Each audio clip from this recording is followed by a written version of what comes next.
C'est un réel plaisir de louer le Seigneur, de célébrer le Seigneur en ce jour. Est-ce que vous êtes là, peuple de Dieu? Est-ce que vous êtes présents? Oui, Internet, YouTube, est-ce que aussi vous êtes présents? Est-ce que aussi vous êtes là pour adorer le Seigneur, louer le Seigneur avec nous ce matin? Amen. Alors on va introduire le culte avec ce chant. On va tout doucement bouger comme ça avec Betty. Comme ça, c'est ça, comme ça, comme ça, comme ça, comme ça.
Amen. On va prendre ce second chant qui dit Dieu, tu es bon. Vous le connaissez, ça va? Vous le connaissez? André. On tape des mains ensemble?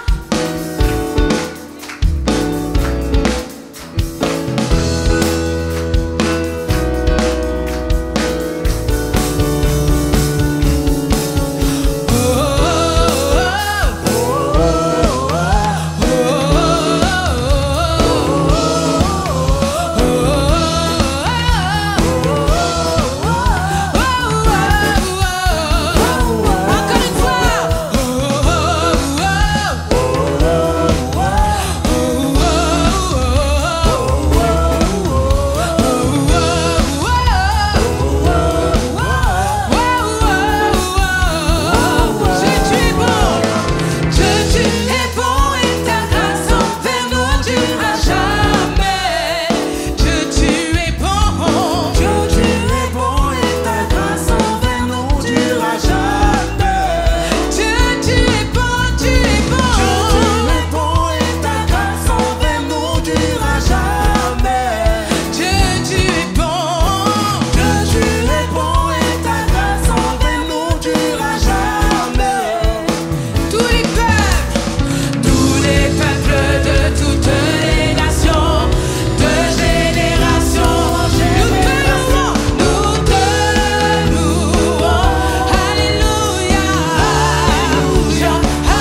pour ta grâce. Est-ce qu'on peut passer un moment, fermer les yeux, passer un moment dans la prière et dire merci à Dieu pour ce qu'il a permis ce matin, pour la santé, pour le souffle de vie. Il t'a donné le souffle de vie. Son amour est tellement grand, son amour est tellement immense que tu ne peux t'arrêter ce matin sans l'adorer, sans le célébrer, sans lui dire merci. Est-ce qu'à haute voix tu peux dire merci à Dieu ce matin? Seigneur, nous te rendons toute la gloire. Nous te disons merci pour la grâce que tu nous fais de vivre, la grâce que tu nous fais d'avoir ce souffle de vie pour te célébrer, Seigneur. Ta puissance dans notre vie est au-delà de toutes choses. Seigneur, ce matin nous voulons ensemble d'un commun accord t'adorer. Nous voulons d'un commun accord te louer ce matin. Ta présence dans notre vie nous fait du bien. Yahweh, Yahweh, Yahweh.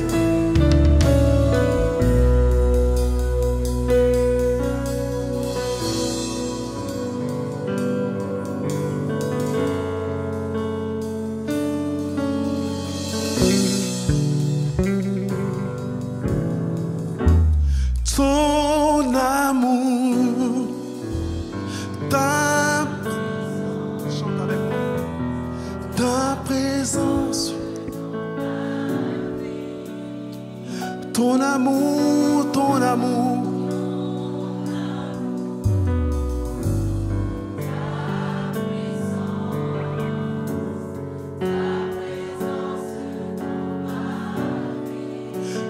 ton amour, ton amour. Chante-le là où tu te trouves ce matin. Libère ton cœur, parle avec ton Dieu. Ton amour, ta puissance.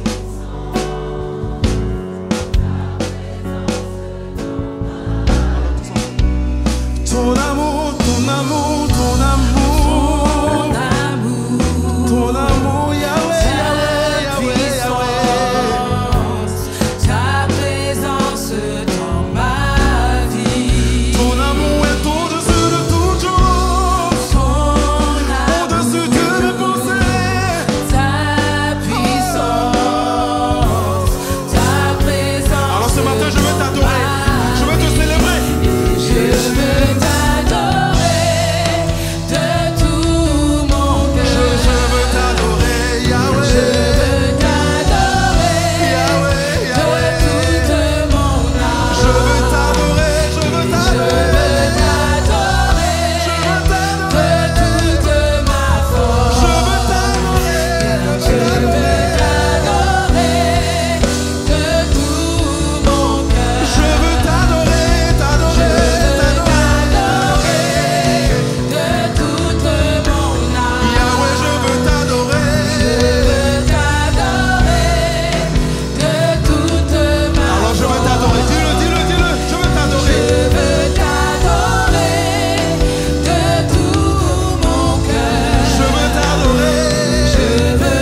Je veux t'adorer.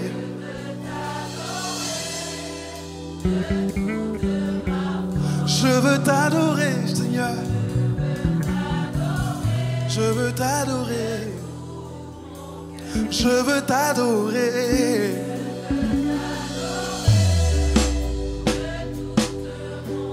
Je veux t'adorer.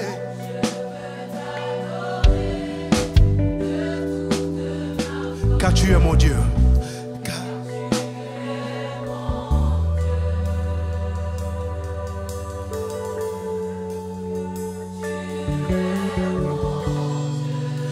Car tu es mon Dieu.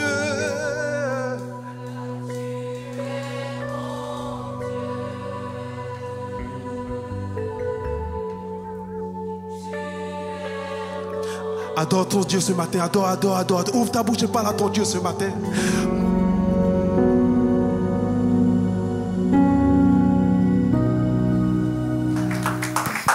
Merci Seigneur. Très heureux d'être avec vous. Alors, je sais que la plupart ne me connaissent pas. Je m'appelle Johan, je suis marié, j'ai 2 enfants et j'habite. C'est vrai, pour certains, peut-être que ça paraîtra loin. Pour d'autres, moins. On habite vers Cergy-Pontoise. Donc, ça va, ça reste le Val d'Oise. Ça reste pas très très loin. On est voisins, on est des Valdoisiens tous ensemble. Et on se réjouit ce matin dans la bonne présence de Dieu. Aujourd'hui, je ne suis pas venu vous parler de richesse. Pas venu vous parler de ce que moi je pense intéressant, mais je suis venu vous parler de celui dont on a déjà parlé ce matin, de Jésus-Christ. Amen. Amen. J'aimerais parler, c'est le titre de la prédication, de la prééminence du Christ, c'est-à-dire qu'il est celui qui est au-dessus de toute chose. Il a le nom qui est au-dessus de tout nom. Notre Seigneur, vous parlez de lui ce matin à travers la vie et le ministère de l'apôtre Paul. Je bénis le Seigneur pour les moments qu'on a partagés avec l'équipe de louanges, de célébration. Et on a vu là l'expression de votre foi, mais je crois qu'on peut encore faire mieux dans l'expression de notre louange à Dieu. Et au premier culte, je disais ce matin, vous savez, des fois, nous les chrétiens, on méprise un peu ceux qui ne le sont pas, on se pense supérieurs, mais ils ont des leçons à nous donner. Parce que je vous assure que parfois le zèle et la passion qu'ils déploient pour des choses qui n'en valent pas trop la peine est pour nous un exemple. Et je me souviens, je le disais au premier culte, une fois je suis allé au Parc des Princes voir un match du PSG et je peux vous assurer que quand il y a un but, les supporters du PSG, on n'a pas besoin de les exhorter à louer leur équipe. Je vous assure, vous voyez la passion. Et parfois nous, on peut dire que Jésus est Seigneur, on peut dire qu'il est mort pour nous, comme si nous étions de marbre. C'était pas le cas ce matin. Mais j'aimerais vous encourager encore, à travers ce que nous allons voir, à être comme émerveillés par la personne de Jésus-Christ. Et je m'adresse aux plus petits d'entre nous, comme aux plus grands. Ceux qui sont les plus jeunes, Jésus-Christ vous appelle également. Ceux qui sont les plus âgés, qui ont de l'expérience, Jésus-Christ vous appelle encore à être émerveillés.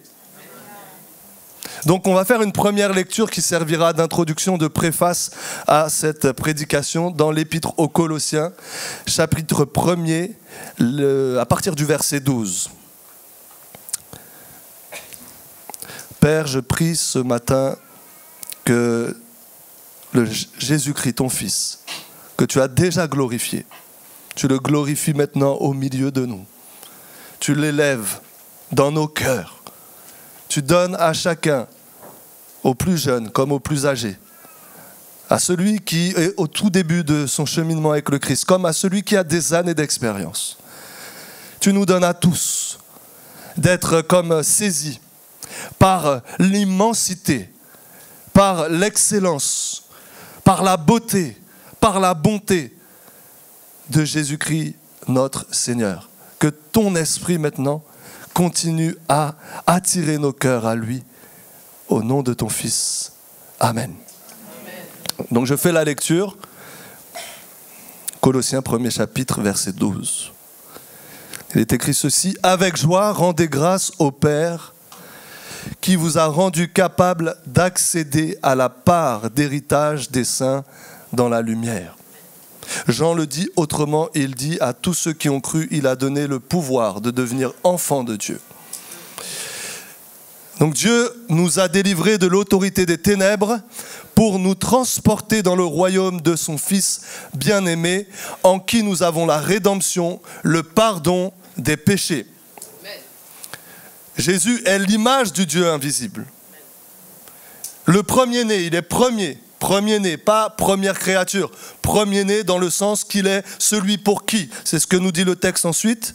Premier-né de toute création, car c'est en lui que tout a été créé dans les cieux et sur la terre. Le visible et l'invisible, trône, seigneurie, principat, autorité. Tout a été créé par lui et pour lui. Lui, il est avant tout. Et c'est en lui que tout se tient. Lui, il est la tête du corps qui est l'Église. Il est le commencement, le premier-né d'entre les morts. Écoutez bien, afin d'être en tout quoi? Le premier. Car il a plu à Dieu de faire habiter en lui toute plénitude et par lui de tout réconcilier avec lui-même, aussi bien ce qui est sur la terre que ce qui est dans les cieux, en faisant la paix par lui, par le sang de sa croix.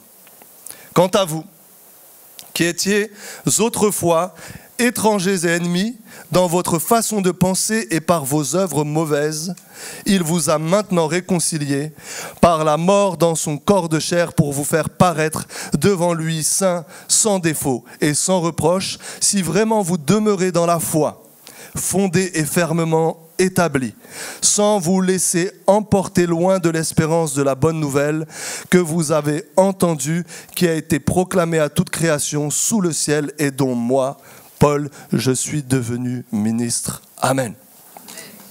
Quelqu'un pourrait se dire, voilà, l'apôtre Paul, il est apôtre, moi je ne suis pas apôtre, je ne suis pas prédicateur.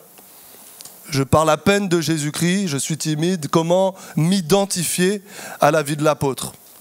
C'est Paul lui-même qui exhortera les chrétiens à qui il s'adressera, dit de l'imiter, parce que lui-même imite Jésus-Christ. Et donc on peut se trouver toutes les excuses. Certes, nous n'aurons pas la vie que Paul a eue, mais à bien des égards, je crois que sa vie est exemplaire pour chacun d'entre nous, notamment dans son amour, dans sa passion pour Jésus-Christ. Et c'est ce que j'aimerais voir avec vous aujourd'hui. Et pourquoi je partage cela? Parce que je crois que de tout temps, je ne crois pas, on le voit déjà dans les Écritures, de tout temps, depuis les débuts de l'Église, il y a toujours eu un danger pour les croyants, c'est finalement se détourner quelque peu de Jésus-Christ. Quand je dis cela, je ne dis pas que nous sommes forcément en danger d'aller dehors, de retourner dans notre vie passée, mais nous sommes en danger de nous défocaliser, de nous décentrer. Jésus-Christ finalement ne serait plus celui qui le centre. Jésus-Christ n'aurait plus la primauté dans nos vies et peut-être dans une église. On va insister à juste titre. On encourage les croyants à se détourner de la débauche, à se détourner de toute forme d'avidité, et c'est super, et il le faut. Mais pire encore, de se détourner, de se décentrer de Jésus-Christ. De faire passer autre chose avant lui dans ma vie ou dans la vie de l'Église. De faire reposer mon salut sur une autre réalité que lui.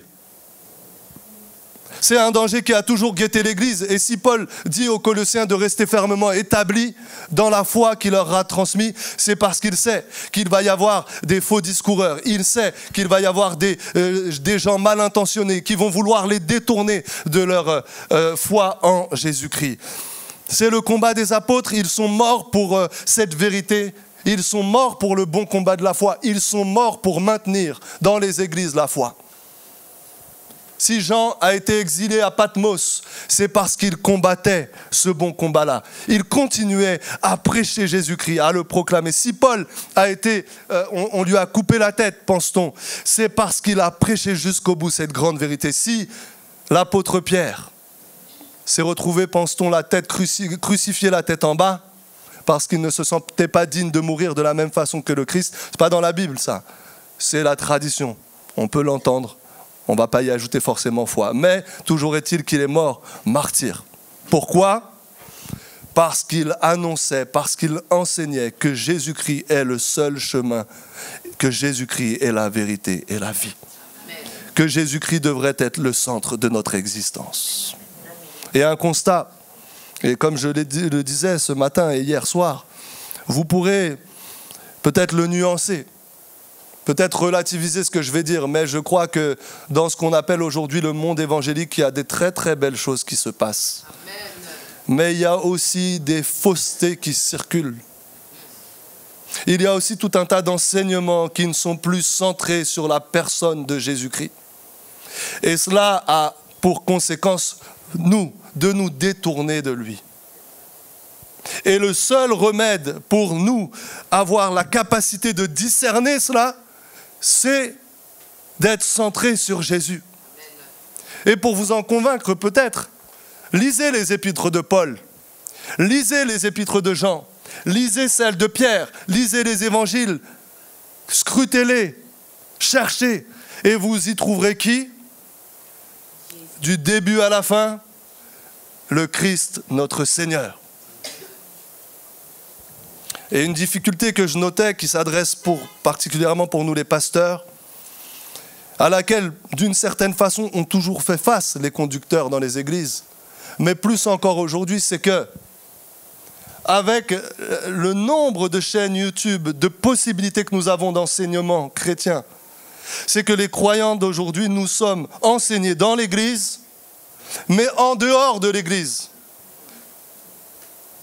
Pour le meilleur, mais aussi pour le pire.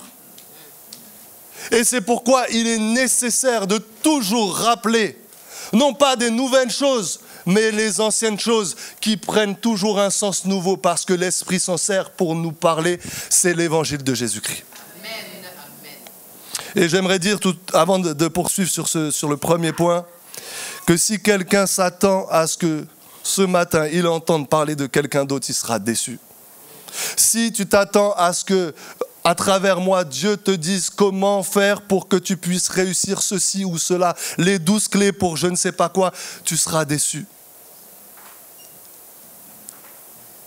Parce que d'une façon ou d'une autre, tous les problèmes de l'être humain trouvent leur solution en Jésus-Christ. En focalisant sur lui, je ne voudrais pas négliger le Père et le Saint-Esprit. Regardez ce que Jésus dit. Celui qui m'honore, honore le Père. De sorte que si nous n'honorons pas et ne mettons pas Jésus au centre, c'est le Père que nous n'honorons pas. Donc, quand on met Jésus-Christ au centre, le Père n'est pas jaloux. Quand nous mettons Jésus-Christ au centre, qui est celui qui nous conduit à le faire?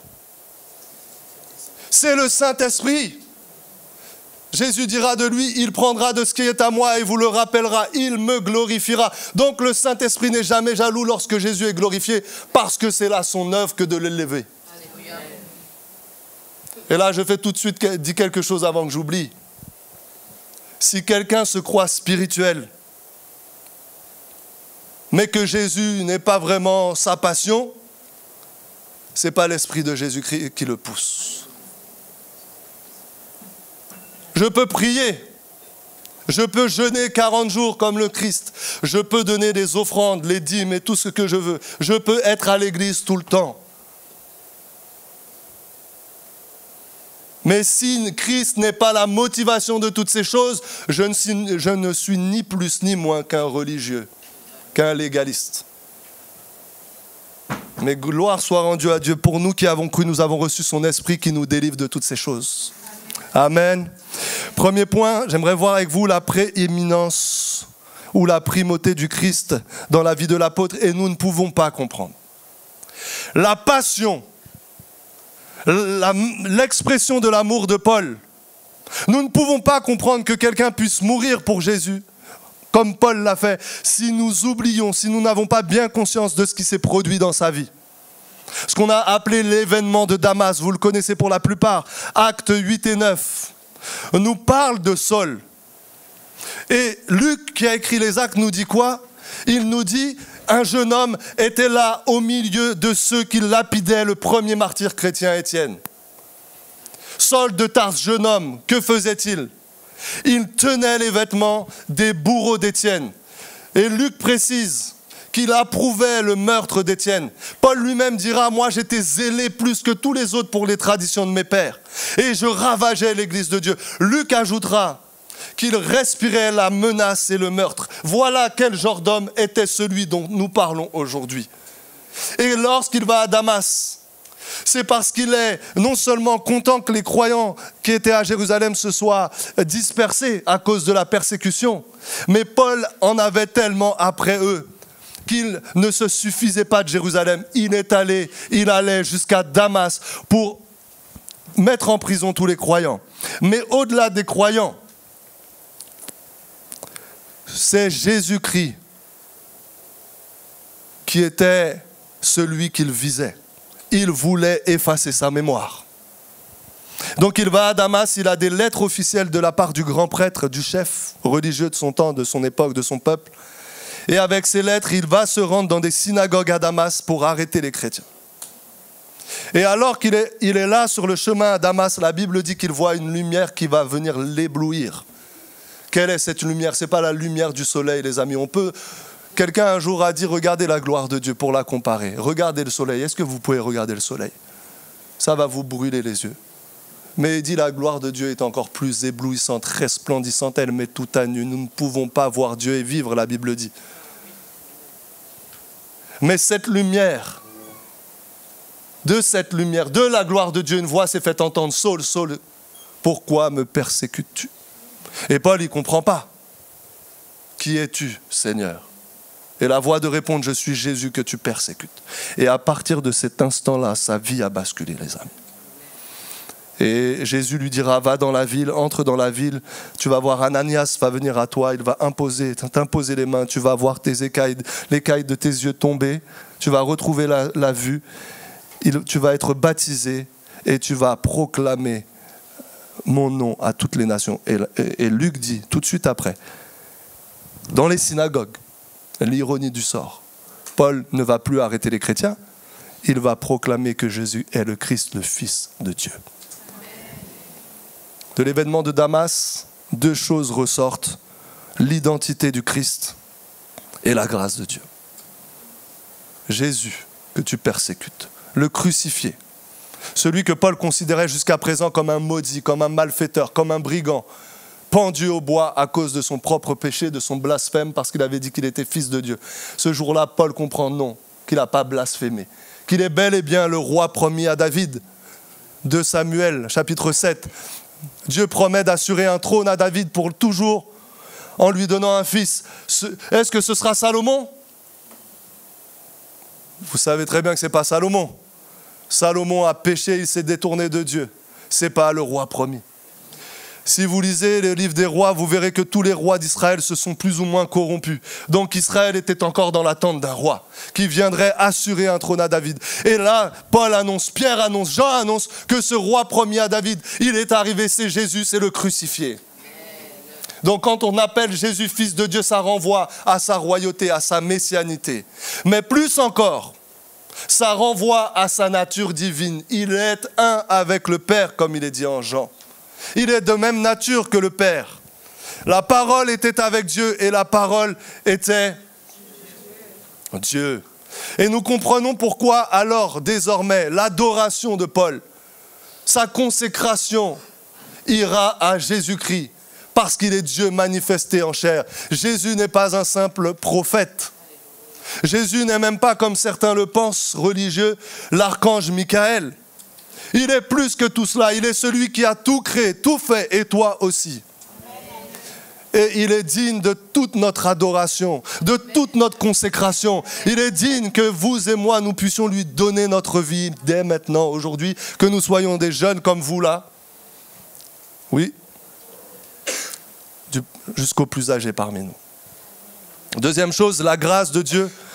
Voyez-vous, Paul dira de lui qu'il était un persécuteur, un blasphémateur.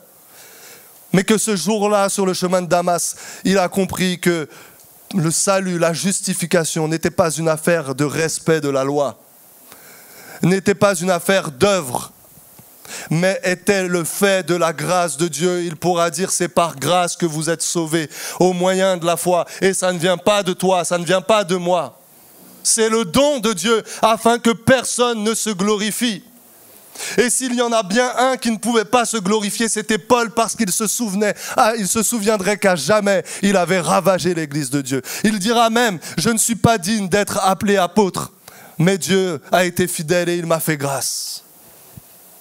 Et ainsi nous comprenons que pour Paul, en tout cas Paul, s'il a aimé beaucoup le Seigneur, s'il a été passionné, c'est parce qu'il a compris que Dieu lui avait beaucoup remis. S'il a été passionné pour le Christ au point de donner sa vie pour lui, c'est parce que premièrement, il avait compris que Christ avait donné sa vie. Et voyez-vous, le manque de passion pour Jésus-Christ vient toujours d'un manque de compréhension et d'expérience concernant la grâce de Dieu. Amen.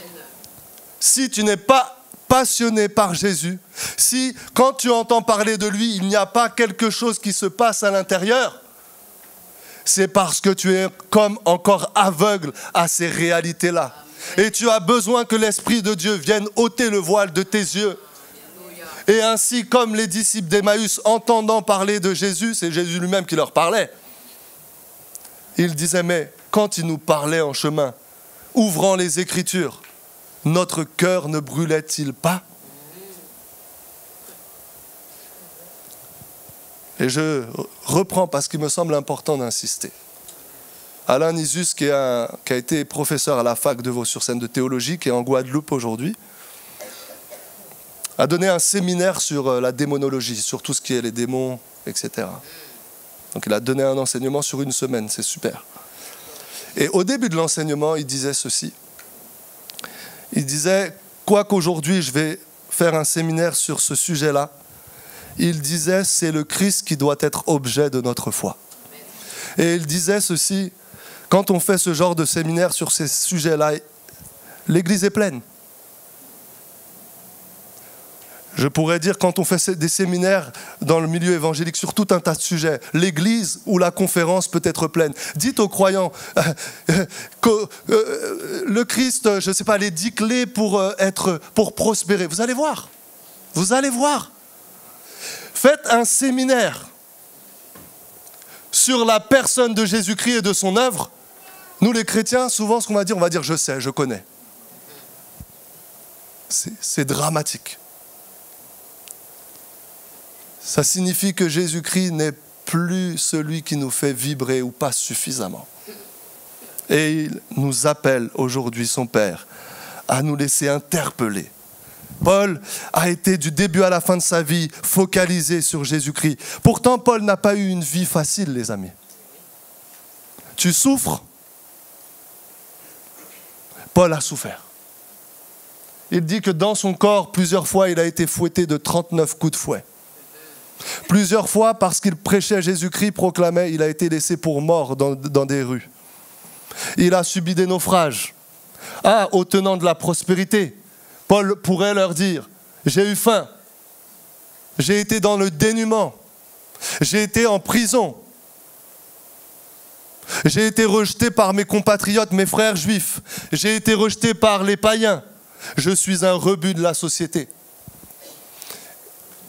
Il dira qu'il avait même comme un ange de Satan qui venait lui mettre des gifles. Qu'est-ce que c'est que ça? Un ange de Satan qui vient le taper? Il dira cela, on pense, d'une infirmité qu'il avait dans son œil, qui le faisait souffrir, qui peut-être lui donnait un aspect repoussant pour ceux qui le voyaient. Et dans cette existence qu'il appelle la vie dans la chair, dans ce corps, il dit aussi, tant que je suis dans ce corps qui est marqué par la corruption, parce que notre corps, ça il faudra chercher, il faudra aller puis scruter les Écritures. Dans ce corps qui est encore marqué par la corruption, nous sommes en exil et nous attendons que ce corps, il revête l'immortalité, l'incorruptibilité. Nous sommes sauvés, notre âme, mais nous attendons que notre corps ait part à la résurrection. Et Paul sait, tant que cet événement n'a pas eu lieu, ou tant qu'il n'a pas quitté son corps par la mort physique, il est loin du Seigneur. Et il dit, nous sommes en exil, nous souffrons, nous gémissons. Et qu'est-ce qu'il dit? Cette vie-là faite de difficultés et de souffrances, je la vis comment? Dans la foi, au Fils de Dieu, qui m'a aimé et qui s'est livré lui-même pour moi. Mes frères et sœurs, vous ne serez pas épargnés par les difficultés. Mais je l'ai dit au premier culte, il y a des choses dramatiques qui peuvent arriver, surgir dans la vie d'un instant à l'autre, proche de nous. Et ça peut être notre cas. La mort peut frapper. Et qu'est-ce qui va me donner de pouvoir persévérer lorsque je ne comprends plus ce qui se passe? Lorsque je suis comme Job en disant, pourquoi Seigneur? Pourquoi tu m'as repris cet être cher? Je ne comprends pas, il y en a qui sont tellement pires. Qu'a-t-il fait? Il y a tout un tas de questions auxquelles on n'a pas de réponse et pour lesquelles nous n'aurons pas forcément de réponse aujourd'hui. Comment allons nous continuer notre parcours dans cette vie-là? En fixant nos regards sur Jésus-Christ qui nous a aimés et qui s'est livré lui-même pour nous. En fixant nos regards sur le Christ qui va venir dans la gloire et qui va sécher toutes les larmes de nos yeux. Amen. Reste focalisé sur ton Seigneur. Habitue tes pensées à se tourner vers lui. C'est une façon aussi d'adorer Jésus-Christ. Pour finir sur la vie de Paul, Paul avait des désirs assez différents de la plupart des autres hommes. La plupart des hommes d'aujourd'hui aspirent à la richesse, au bien matériel, à une sorte d'abondance qui n'est pas forcément coupable, mais qui n'est en réalité pas le cœur de l'existence de l'être humain. Nous aspirons à avoir une belle vie professionnelle et c'est normal. Moi-même, j'ai des enfants, je les pousse à travailler à l'école parce que je veux que demain, ils aient un bon travail, pour avoir un bon salaire, pour ne pas être trop embêtés par les différents soucis de la vie. Mais là n'est pas la priorité. Je peux me fixer comme priorité d'avoir un mari, une femme, c'est super, c'est même Dieu qui le veut généralement. Mais là n'est pas l'essentiel de la vie. Je pourrais multiplier. Paul avait un désir, en tout cas là j'en ai noté 3. Première chose qu'il dit aux Philippiens, mon désir est de connaître Jésus-Christ et la puissance de sa résurrection. Voilà ce qui animait le cœur de Paul. Mon désir est de le connaître. Je le dis aux plus jeunes, j'ai des enfants jeunes, le foot ça rend fou les enfants. Ils veulent tous être professionnels. Et même les parents aujourd'hui, comme ils n'ont pas réussi leur carrière, ils espèrent que leur enfant va réussir la carrière. Mais en réalité, ce n'est pas le foot qui les intéresse. C'est que derrière, il y a ça qui va tomber.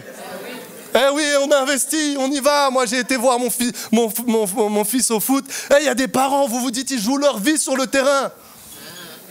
Vas-y. Et quand le petit marque un but, il dit, ah, t'as vu, c'est mon fils. C'est vrai ce que je vous dis, c'est vrai. Non, Paul désirait de quoi? Lui, être avec le Christ, parce que c'est de loin le meilleur. Alléluia. Alors je relativise parce que Paul n'était pas marié, n'avait pas d'enfants. Et on peut comprendre que quelqu'un qui est marié, qui a des enfants, n'ait pas tout de suite envie de partir. Mais toujours est-il, il devrait y avoir ce désir qui grandit dans notre cœur, être avec Jésus-Christ. Amen. Et enfin, il dit, mais par contre, si ma présence peut apporter du bien aux frères et aux sœurs, je préfère rester là. Sous-entendu, il recherchait l'édification de l'Église. Et mon frère, ma sœur, tu ne seras peut-être pas appelé à prêcher comme je le fais. Tu ne seras peut-être pas appelé à des choses qui sont visibles aux yeux d'un grand nombre. Mais Dieu t'appelle à donner ta vie à Jésus-Christ, oui, mais à donner ta vie pour tes frères, comme l'apôtre Jean le dit. L'amour, c'est de donner sa vie pour ses frères, comme le Christ a fait. Et donc, je te le dis, il y a 1001 manières de pouvoir édifier mon frère et ma sœur. Vous savez qu'il y a des personnes qui sont tout seuls. Et vous leur dites un bonjour, vous prenez le temps. C'est peut-être quelqu'un, humainement parlant, vous ne seriez jamais devenu amis. Mais vous le voyez à la fin du culte. Et vous lui dites bonjour, comment vas-tu? Vous prenez 2 minutes avec lui. Vous ne savez pas comment ça peut réchauffer un cœur. Et ça, tout le monde est capable de le faire. Et de sortir d'une forme d'indifférence. Et je suis certain, parce que la Bible dit que Dieu a préparé des bonnes œuvres pour chacun d'entre nous, afin que chacun puisse les pratiquer. Et tout cela servira à l'édification de l'Église et au bien de tous ceux et celles que Dieu placera à côté de nous. Et plus vous serez fidèles dans les petites choses comme ça, Dieu vous en confiera de plus grandes. Tu veux être un grand prédicateur? Oui, c'est très bien, c'est une belle aspiration. Mais commence par dire bonjour à ton frère.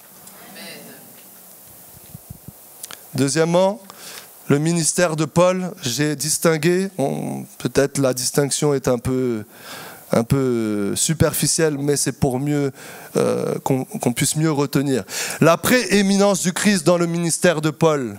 Paul n'a pas cessé, ai-je dit, acte 9, 20 déjà, de proclamer que Jésus est le Fils de Dieu. Il le fait dans la ville qu'on appelle Antioche de Pisidie. À Athènes, il continue. À Éphèse, il continue. Proclamer Jésus-Christ tout au long de son existence. Et à la fin de sa vie, au soir de sa vie, lorsqu'il est vieux, en prison à Rome, regardez ce qu'il est dit de lui dans Actes 28, les versets 23 à 24. Luc mentionne ceci dans son exposé, donc l'exposé que Paul fait. Il rendait témoignage au règne de Dieu. Le gars est en prison. Il rend témoignage au règne de Dieu. Il proclame un libérateur, mais lui est en prison. Et il s'efforçait, par la loi de Moïse et par les prophètes, de les persuader de tout ce qui concerne Jésus. Et cela depuis le matin jusqu'au soir. Les uns furent persuadés et les autres ne crurent pas. On bénit le Seigneur pour cela. Si certains peut-être se disent « mais moi j'aurais eu envie d'entendre autre chose, j'ai besoin d'autre chose », je peux vous dire qu'avec Paul, plus d'une fois vous vous seriez peut-être endormi parce qu'il ne faisait que parler de Jésus-Christ. Au point que Tychus a fini à un moment donné par s'endormir parce que Paul a parlé longtemps. Et là, tout au plus 3/4 d'heure, 1 heure, Paul, c'était du matin jusqu'au soir qu'il parlait de Jésus-Christ. Alléluia! Amen. Il proclame le Fils de Dieu mort, ressuscité, assis à la droite de Dieu, qui va revenir dans sa gloire. Il invite les uns et les autres à se tourner vers Dieu, par lui, par Jésus, en vue du pardon de leurs péchés et de la vie éternelle. Et il annonce le don de l'Esprit fondé sur l'œuvre de Jésus-Christ. Amen. Amen. Alléluia. Dans la proclamation de Paul.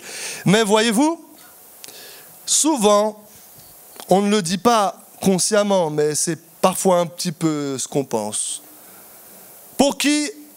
À qui est destiné l'évangile ? À qui est destiné l'évangile? Vous n'osez pas répondre parce que vous sentez le piège. À qui? À nous tous. Mais souvent, dans notre esprit, l'évangile, c'est pour les inconvertis. Il faut les évangéliser. Il faut leur annoncer l'évangile. Et c'est vrai, c'est ce que Paul a fait. Mais voyez-vous, Paul proclame l'évangile, mais il enseigne aux églises quoi? L'évangile, la bonne nouvelle. Il n'y a pas une parole pour les non-convertis et une autre parole pour les chrétiens. Il y a le même évangile proclamé aux incroyants et le même évangile enseigné aux églises en vue de la persévérance dans la foi, en vue de la sanctification des âmes. Et moi, je n'ai pas d'autre chose à vous annoncer, à vous enseigner que l'évangile. J'ai suivi les cours quand j'ai commencé ma formation théologique avec le pasteur Jean-Claude Boutineau et je peux dire que ça a été une bénédiction pour moi. Et Jean-Claude Boutineau nous a enseigné les grandes vérités de la foi chrétienne. Et je bénis le Seigneur pour de tels ministères. Il n'a pas dit autre chose que l'évangile. Il ne nous a pas enseigné une autre parole. Un autre évangile, comme Paul dit aux Galates. Non, il a enseigné le vieil évangile, celui des apôtres, qu'ils nous ont laissé à travers les Écritures. Vous le trouvez à l'Épître aux Romains, que fait-il ?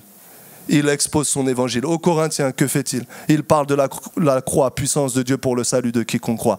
Il dit, je n'ai pas voulu savoir parmi vous d'autre chose que Jésus-Christ crucifié. Aux Éphésiens, que fait-il? Il me rappelle que nous sommes désormais en Jésus-Christ. Nous avons été bénis de toute bénédiction spirituelle dans les lieux célestes en lui. Tu as été élu avant la fondation du monde en Jésus-Christ pour que tu sois saint, irréprochable. Il enseigne l'évangile. Aux Philippiens, il leur rappelle l'humilité du Christ. Il s'est abaissé, lui qui était de condition divine, jusqu'à la croix. Amen. Aux Colossiens, il parle, comme on l'a lu, de sa prééminence, et aux Thessaloniciens, il insiste sur le retour de Jésus-Christ. Voyez-vous, Paul ne dit pas autre chose que ce que le Seigneur lui a commandé, à savoir d'annoncer l'Évangile.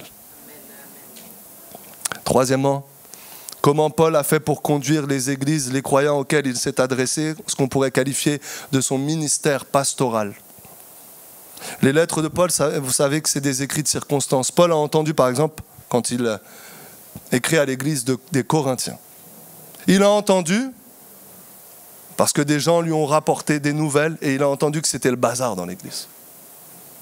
Aux Colossiens, il a entendu que ça allait pas trop mal, mais qu'il y avait quand même quelques petits problèmes, et c'était vrai pour l'église des Thessaloniciens, etc. Et qu'est-ce qu'il fait? Il se dit le meilleur moyen, c'est de leur écrire, parce qu'il n'était pas toujours présent avec eux. Alors il écrit des lettres.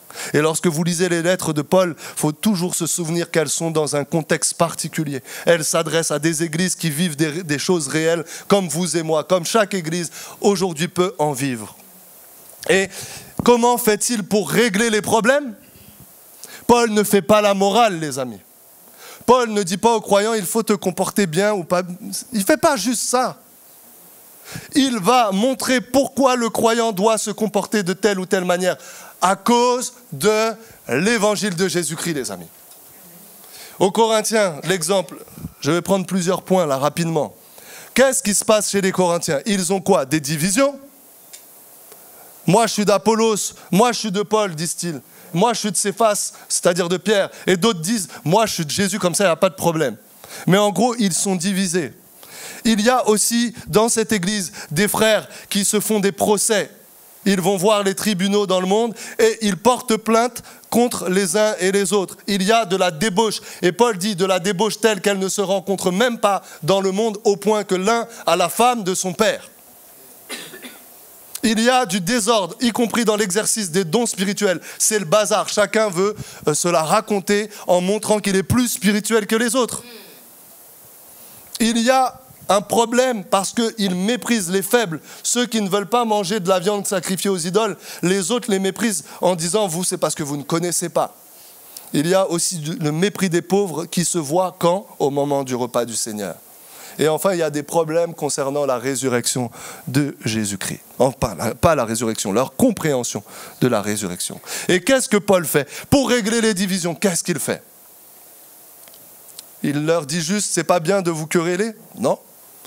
Il leur dit, les amis, qui est mort pour vous? Qui est mort pour toi? Est-ce Jean-Claude? Est-ce Johan? Est-ce un des pasteurs de cette assemblée? Pour qui, au nom de qui avez-vous été baptisés? Paul rappelle que c'est le Christ qui est mort pour chacun d'entre eux. Ce n'est ni Apollos, c'est ni Paul, c'est ni Pierre, de sorte qu'il n'y a pas de raison de se diviser en choisissant l'un plutôt que l'autre. Et vous noterez, ou observez, quand vous pouvez observer, ça arrive malheureusement des divisions dans l'église, ça arrive. J'en ai connu une dans l'église où j'étais avant. C'est souvent parce qu'une autre réalité vient prendre la place du Christ.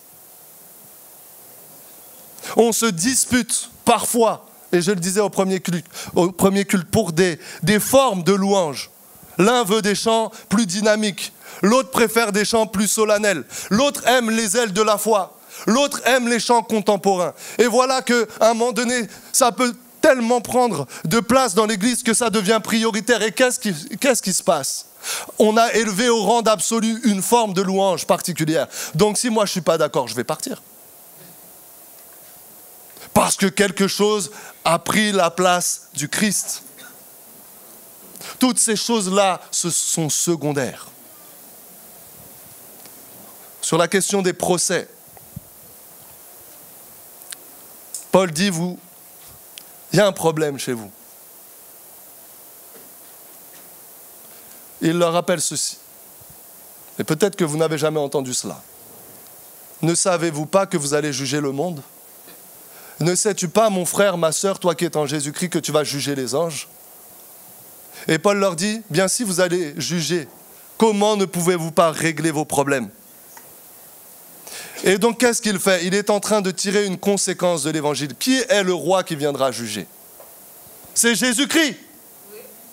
Mais il leur dit, selon la prophétie de Daniel, que eux aussi, en tant qu'enfants de Dieu, en tant qu'ils sont en Jésus-Christ, ils auront part à son œuvre de jugement.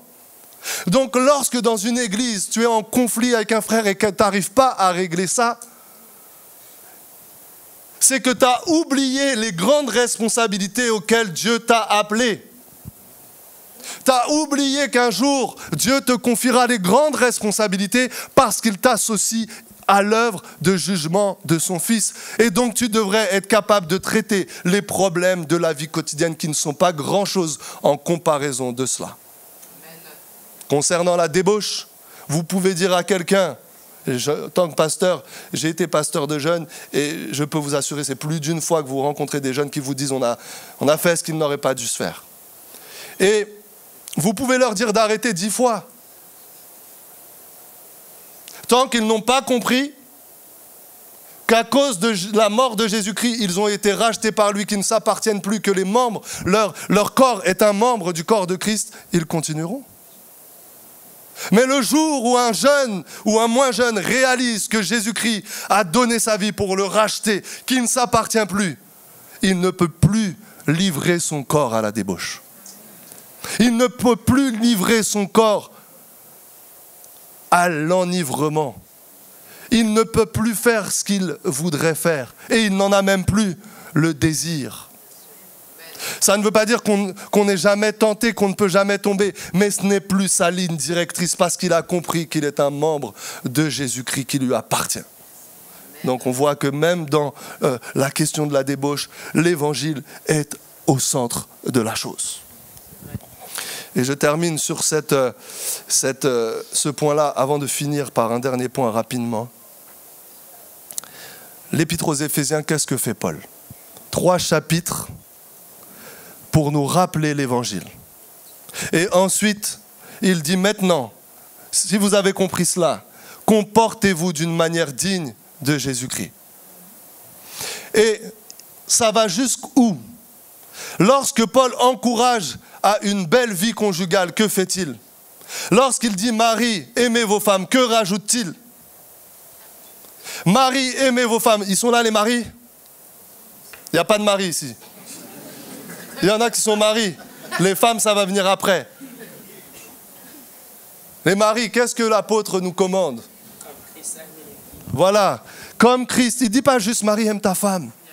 Il dit « Marie, aime ta femme ». Comme Jésus-Christ a aimé l'Église. Et juste avant, il dit que le mariage se rapporte à un mystère. L'union de l'homme et la femme se rapporte à un mystère. C'est celui de l'union du Christ et de son Église. Et ça signifie quoi concrètement? Ça signifie que moi, en tant que mari, si Jésus-Christ et son œuvre, c'est-à-dire l'Évangile, n'est pas mon fondement, je ne vais pas trouver la force d'aimer ma femme comme il l'a fait. Mais si je vis de l'Évangile, si je vis de son amour, je vais pouvoir aimer ma femme comme je suis appelé à l'aimer. Et vous, les épouses, que dit-il? Là, c'est plus dur, hein, dans notre monde occidental du 21e siècle. Il y a un mot qui nous heurte, hein. Alors il faut bien le comprendre. Hein. Mais il y a un mot qu'on aime passer, même moi en tant que prédicateur, je le dis parce qu'il faut le dire, c'est la parole de Dieu. Mais je sais que ça peut faire grincer des oreilles. Aimer sa femme, pour le mari, ça va, on accepte. Mais femmes, soyez comment? Soyez soumises à vos maris comme l'Église à son Seigneur. Ce n'est pas cette soumission où je n'ai plus rien à dire, où je suis écrasé parce que mon mari, c'est mon mari, même s'il est méchant, je n'ai rien à dire. Non, non, non, c'est pas cela. C'est le respect dû à l'autorité que Dieu a placée. C'est vrai pour moi lorsque je fais face aux autorités dans une église ou en dehors. Tout le monde est d'une certaine façon soumis aux autorités. Mais là, dans le couple, il est dit ceci. Mais le mari doit aimer son épouse comme son propre corps, comme Christ a aimé l'Église. Et vous voyez ainsi que pour Paul, c'est l'Évangile qui va venir nous aider à bien vivre. Et je termine en parlant de ce que nous pouvons mettre en place dans notre vie, en parlant de la prééminence du Christ dans ta vie, dans ma vie. De manière très concrète, Je ne sais pas quel est votre rapport à la Bible. Je ne sais pas si tu as des difficultés ou pas, mais je suis persuadé que dans cette assemblée, comme dans les assemblées que j'ai fréquentées, il y a plus d'un chrétien qui est là, qui aime Dieu, mais qui a du mal avec la Bible. Il a du mal à lire, il n'arrive pas, il ne comprend pas. Il n'arrive pas à trouver une méthode, c'est compliqué. Alors il y a deux choses, il y a celui qui aime vraiment Dieu et il a du mal parce qu'il lui manque peut-être un conseil. Et il y en a d'autres, c'est parce qu'en réalité, n'aimant pas la parole de Dieu, il y a quelque chose de plus profond. Ils ont besoin d'être régénérés. Mais je m'adresse là plus particulièrement peut-être à un frère, une sœur qui a des difficultés. Quand tu lis la Bible, avant toute autre chose, cherche-y qui Jésus-Christ. Quand tu ouvres l'Ancien Testament, cherche Jésus-Christ. Tu vas me dire comment? Eh bien regarde, je te donne un exemple concret. Quand tu ouvres Genèse, prenons chapitre 3, après que l'homme et la femme aient péché, qu'est-ce que Dieu dit? Il fait une promesse à Ève et il dit quelque chose au serpent. Il dit, je vais susciter une promesse à la femme, une postérité à la femme. Et cette postérité, qu'est-ce qu'elle va faire? Ou plutôt, tu vas lui mordre le talon. Mais cette postérité va faire quoi? Elle va t'écraser la tête. Si vous ne voyez pas Jésus-Christ, vous ne comprendrez pas le sens de ce passage. Mais ce passage nous parle du Seigneur Jésus. Parce que qui a été blessé par le serpent si ce n'est lui? Il est mort à la croix, les amis. Mais c'est par sa blessure, par sa mort, qu'il a écrasé la tête du serpent. Et alors que vous vous enquérez de Jésus-Christ à travers la Bible, votre cœur, je vous assure, il va se réchauffer. Parce que sinon la Bible, ce sera un livre clos, ça sera une parole morte. Mais si tu pars en quête de ton Seigneur dans les Écritures, comme la bien-aimée du Cantique des Cantiques qui cherche son bien-aimé, tu vas voir quelque chose va se produire par l'Esprit de Dieu. Et on pourrait multiplier les exemples. Donc quand tu vas t'approcher des Écritures, et fais-le, ouvre-les en cherchant Jésus-Christ. Sinon, tu vas passer le livre de Lévitique. Tous les livres qui vont te saouler, que tu ne comprends pas, tu vas pas les enlever de ta Bible parce que tu es respectueux ou respectueuse, mais tu vas les sauter. Tu vas passer par-dessus. Mais quand tu y découvres Jésus-Christ, ils te deviennent précieux. Dans ta prière, comment Paul priait-il, les amis? Éphésiens chapitre 1er, verset 18. Je fléchis les genoux devant le Père. Et qu'est-ce que je demande? Qu'il vous accorde un esprit de sagesse et de révélation pour qu'il vous fasse connaître son Fils bien-aimé. Priez pour vous ainsi. Père, ouvre mes yeux, illumine-moi à l'intérieur pour que je connaisse Jésus. Que ton esprit vienne m'apprendre à connaître Jésus-Christ. Et quand je dis connaissance, ce n'est pas juste une connaissance d'information, c'est une connaissance relationnelle. Tout à l'heure, quelqu'un a parlé d'intimité. Je connais Jésus-Christ à travers l'intimité que je vais développer avec Dieu dans la prière. Prie ainsi pour tes frères et sœurs. Amen. En tant que pasteur, et même pas seulement, c'est la prière, et me semble-t-il que je fais le plus à Dieu. Je reprends ces mots de l'apôtre Paul. Parce que j'ai conscience que c'est là le plus important dans la vie d'un croyant. La vie éternelle, c'est qu'il te connaisse, toi, le seul vrai Dieu, et celui que tu as envoyé. Je pourrais parler du foyer, que Christ soit la bannière dans nos foyers. Qu'ensemble, l'évangile puisse être l'atmosphère, la mort et la résurrection du Christ, ce que nous rappelons à nos enfants. Dans notre Église, dans votre Église, n'oubliez jamais que le Christ doit être le centre. Nous avons partagé la scène et ce matin, la Bible nous dit que quand vous faites ceci, vous faites quoi? Vous annoncez la mort du Christ jusqu'à ce qu'il vienne. Mais vous savez quoi? Le Covid a changé les habitudes. Et de moins en moins, nous célébrons le Seigneur à travers la scène. Et il faut garder ces ordonnances de Jésus-Christ. Et je pourrais parler encore d'autres choses. Dans le monde, que Jésus-Christ soit élevé. Proclamons le Christ. Et dernière chose que je vous dis. Jésus a dit à ses disciples lorsqu'il les a rencontrés, venez à moi, croyez en moi. Mais ensuite il a dit, demeurez en moi. Amen. Et ainsi vous allez porter du fruit. Je t'invite, toi qui as cru, à persévérer dans la foi, Amen. À ne pas abandonner, à ne pas te détourner, à ne pas te décentrer de Jésus-Christ, mais à demeurer, comme il l'a dit, dans son amour. Et tu vas porter du fruit. Ta vie va devenir quelque chose de beau pour la gloire du Père. Que le nom du Seigneur soit béni, on va prier. Mais peut-être, je ne sais pas, j'avais pensé à ça tout à l'heure, peut-être l'équipe de louange, on pourrait reprendre ce chant qui dit à la croix, je me prosterne. Et à travers ce chant, je veux vous inviter à confesser votre foi de tout votre cœur. À vous souvenir que lorsque Jésus-Christ est mort, le voile il a été déchiré. Il n'y a plus de raison d'être loin de Dieu parce que Jésus-Christ est mort, il est ressuscité, il est assis à la droite de Dieu et il t'a ouvert un accès auprès du Père. Qui que tu sois, que tu te sentes digne ou pas digne, que tu sois pécheur ou que tu sois déjà dans la foi, Jésus-Christ a ouvert le chemin. Merci Seigneur notre Dieu, Père, pour le don de ton Fils bien-aimé, pour le don de ton Esprit que tu nous as accordé en lui, parce que ta parole dit que alors qu'il s'en est allé à ta droite, il a répandu ton esprit. Et c'est par lui ce matin que nous disons Abba Père. Seigneur, ma prière elle est toute simple. C'est que tu donnes à mes frères et sœurs, tu me donnes de connaître ton Fils bien-aimé, de le proclamer, de parler de lui. Que nos œuvres, que notre façon de nous comporter reflètent quelque chose de l'amour, de la gloire de Jésus-Christ. Père, je prie pour que ton esprit, maintenant et dans les moments qui suivront, puisse se saisir du cœur de chacun et qu'il puisse l'amener au pied de Jésus-Christ, qu'il puisse l'amener à confesser ce que nous allons confesser maintenant par le chant. Que ton nom soit béni pour l'amour que tu nous as manifesté. Au nom de ton Fils Jésus-Christ, nous te rendons grâce avec joie, mon Dieu. Alléluia. Je vous invite à vous lever, s'il vous plaît.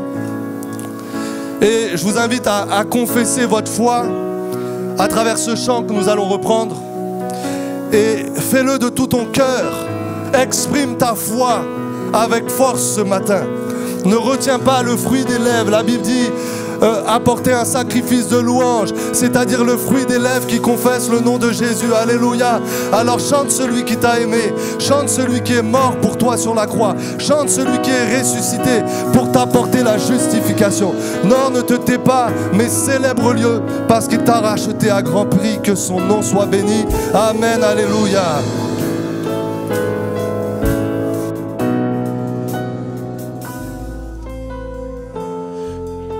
Alléluia. Sa présence nous fait du bien ce matin. Ouvre ton cœur ce matin, ne laisse pas bloquer, ne reste pas bloqué par ton voisin, par tes soucis. Ne reste pas bloqué. Rentre dans la présence de Dieu ce matin. Toi, tu es encore là à la porte. Rentre dans sa présence ce matin. Ouvre ton cœur ce matin.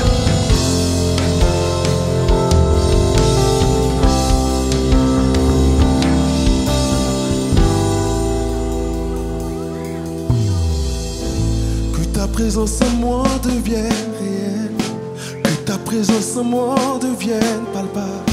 Je veux une autre dimension de toi.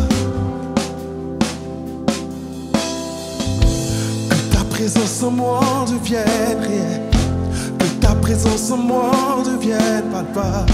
Je veux une autre.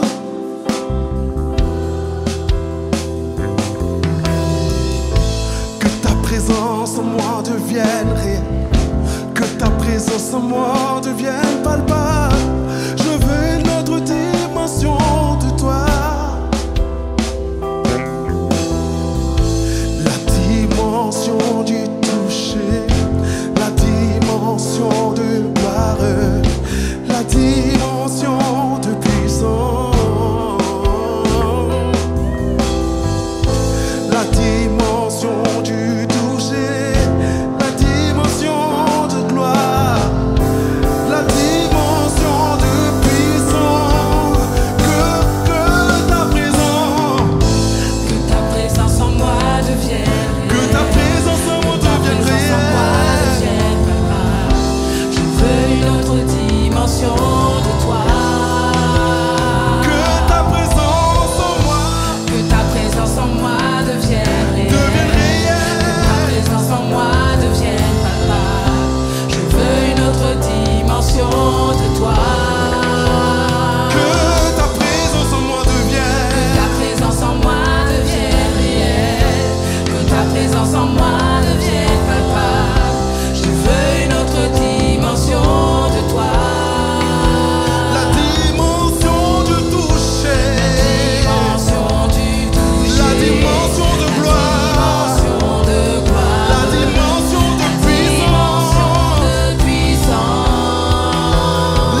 C'est une prière que tu es en train de faire ce matin.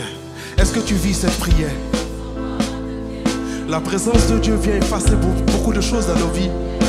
Sa présence nous inonde, fait une transformation réelle dans nos vies. Est-ce que tu réalises ce chant?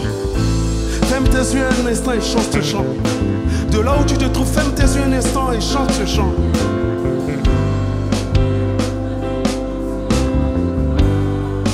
La dimension du toucher, dis-le.